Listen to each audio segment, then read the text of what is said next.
जैसे रोगी डॉक्टर के सम्मुख होते हैं तो डॉक्टर से रोगी से कुछ लक्षणों को पूछ करके डॉक्टर रोग तय करते हैं और उसकी औषधि देते हैं। आपका भारतीय दर्शन हो या विश्व का कोई भी दर्शन हो, इस आदमी को इस संसार का भोगी बताया है और संसार के भोग में आनंद और रोग दोनों है।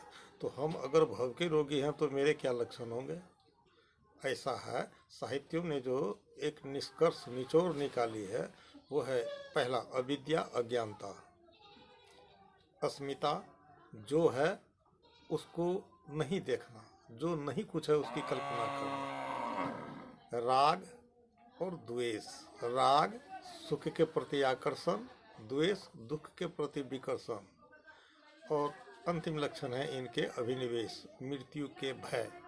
आज तक दुनिया मृत्यु को अच्छी तरह से समझ नहीं पाई है और भारतीय परंपरा नहीं, भारतेतर देशों में भी मृत्यु के वक्त लोग रोते हैं। इसलिए रोते हैं कि उन्होंने मृत्यु को अच्छी तरह से समझा नहीं है।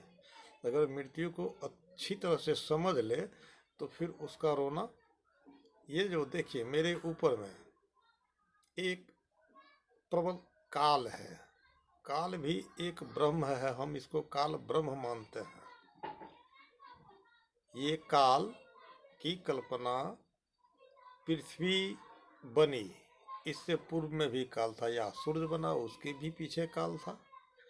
दुनिया बनी, सृष्टि रूप में आई, उससे पूर्व भी काल था, पश्चात भी काल ही रहेगा। नैनम छिदन्ति शस्त्राणि, इस काल को कोई हथियार नहीं काट सकता है। नैनम दहति पावकः, आग इस काल को नहीं जला सकता। नैनं छिदन्ति शस्त्राणि नैन दहति पावकः, न चैनं क्लेदन्ति आपो, न तो इसको हवा ठंडी कर सकती है, न चैनं क्लेदन्ति आपो न सुखयति मारुतः, इसको सूर्य सुखा नहीं सकेगा। तो ये काल ब्रह्म जो है, इसका और छोर कहाँ है कहना कठिन है। ये एक विशाल ब्रह्मांड जो है, इसकी परिधि कहीं नहीं है। केंद्र जहाँ ढूंढ लीजिए, जहीं पे खोजो वहीं पे पाया। मैं तो तेरे पास में, मोको कहाँ ढूंढे बंदे, मैं तो तेरे पास। इसका केंद्र आप भी हैं, हम भी हैं, सूरज भी है, चांद भी है, मंगल भी है, हर कुछ इसका केंद्र है, जो अपने केंद्र के परिवेश में गुरुत्वाकर्षण केंद्र में वह वस्तु टिका हुआ। तो ब्रह्मांड में केंद्र कितने हैं इसकी संख्या गिनने में नहीं आएगी, लेकिन इसकी परिधि कहीं नहीं है। यही है एक विशेषता कि ब्रह्मांड की सीमाएं नहीं होती है, काल की सीमाएं नहीं होती है। पर है क्या, आप काल का अनुभव करते हैं, काल आपका अनुभव नहीं करेगी। इसीलिए काल जड़ के श्रेणी में आता है। आपके भीतर रमन करने वाली वह शक्ति चेतना चैतन्य के प्रकृति में आती है। ठीक ठीक ठीक, यही दो भेद है और कोई भेद नहीं है। अब काल, कबीर ने काल के विषय में जो कहा, कबीरा गर्व न करिए।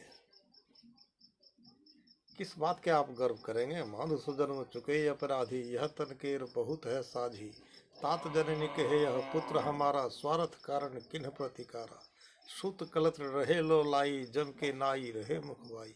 कामिनी कहे मोर पियो आही, बाघिनी रूप गिरासा चाही।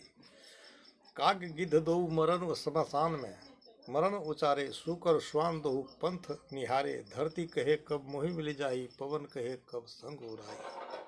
अग्नि कहे मैं ईतन जारो, पानी कहे मैं जरत उबारो। इतने तन के साझिया, जन्मों भरी दुख पाओ। अब नर मुग्ध चेत कर बोले, मोर मोर गौरव।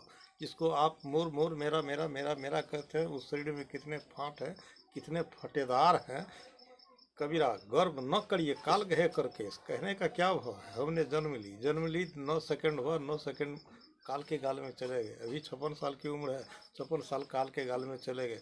तो काल तो सबको निकलेगा, इसीलिए हमने इसको काल ब्रह्म कहा।